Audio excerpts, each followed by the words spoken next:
Mr. President, over the past week, I was home in Wyoming, traveling around our state. I had a chance to talk with students about their hopes for the future, and talked with many small business owners about their efforts in trying to create jobs.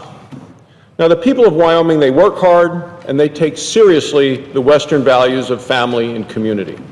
They're committed to preserving the West's role in providing natural resources that improve the lives of millions of people all across America. This commitment is shared by the Senate Western Caucus. It's a caucus which I chair in the Senate, as well as it's shared this same commitment by the Congressional Western Caucus under the leadership of Wyoming Congressman Cynthia Lummis. Recently, we released a joint report titled Principled Stewardship of the American West. Principled Stewardship of the American West.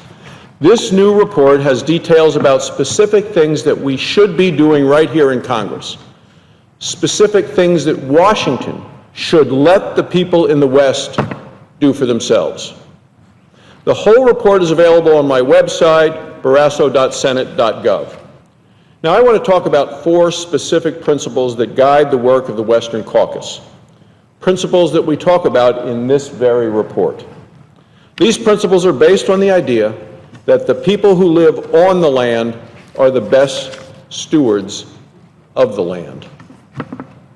Our main goal is to empower the residents, the workers, and the local leaders in the West, and local leaders throughout the country, to make the decisions that best serve their families and their communities.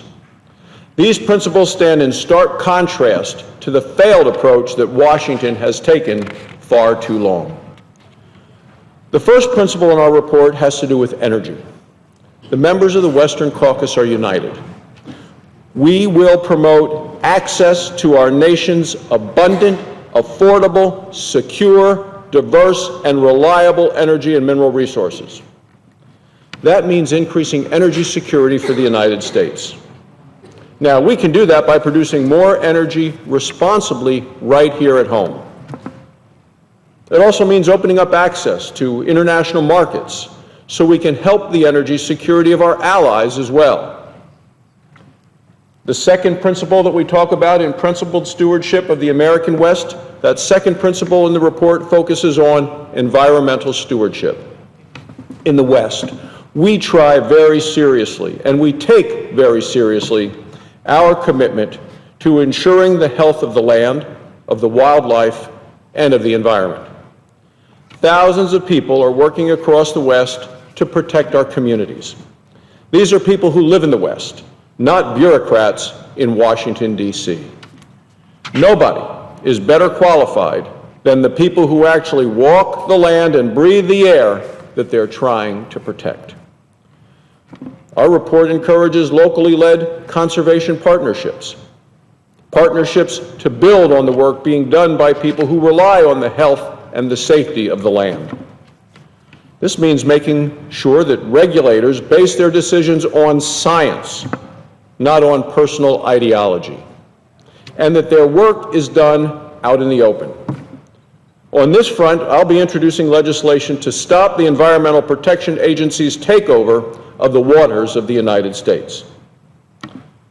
The third principle in this very report focuses on agriculture and forestry. As an environmental stewardship, the Western Caucus believes that the states are better equipped than is Washington to develop good farm policies. The crops, the breeds of livestock, the soil types, and the growing seasons vary greatly across this country. These factors come together in the West very differently from what you might see in the Northeast or in the South. A bureaucrat in Washington simply cannot write regulations that cover every part of the country with any hope of success. Western states must be allowed to make these decisions for themselves, to help the farming and ranching way of life continue and to thrive in America. Now, one thing we can do at the national level is to promote active management of our forests, to make sure that our forests remain healthy. As many as 82 million acres of our national forest system need treatment. Treatment to deal with the threats of fire, insects, and invasive species. When forests deteriorate, they're more vulnerable to wildfire. Fires cause erosion. They threaten water quality. When forests get overgrown and unhealthy, they stifle the habitats critical for deer, elk, wild turkeys, and other animals. The members of the Western Caucus they just know how important it is to responsibly manage our national forests. And we will push for legislation to make sure that continues to happen. Finally, the report focuses on a Western approach to judicial and regulatory reform. This includes stopping the lawsuit abuse that special interest groups have used to set public policy without the public actually being involved. It includes protecting private property owners from excessive Washington regulations. Agencies like the Environmental Protection Agency and the U.S. Forest Service have a history of interfering with the use of private property. These agencies have fined and bullied landowners throughout the West. Too often, the goal of the bureaucrats is to protect their own turf, not to protect the land or to serve the people. Honest, hard-working taxpayers get crushed beneath the unlimited resources of a federal legal system that operates without oversight.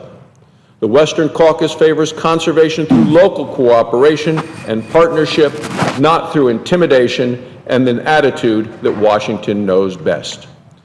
This report, its 4 principles, and the ideas it discusses are based on what members of the Western Caucus hear back home.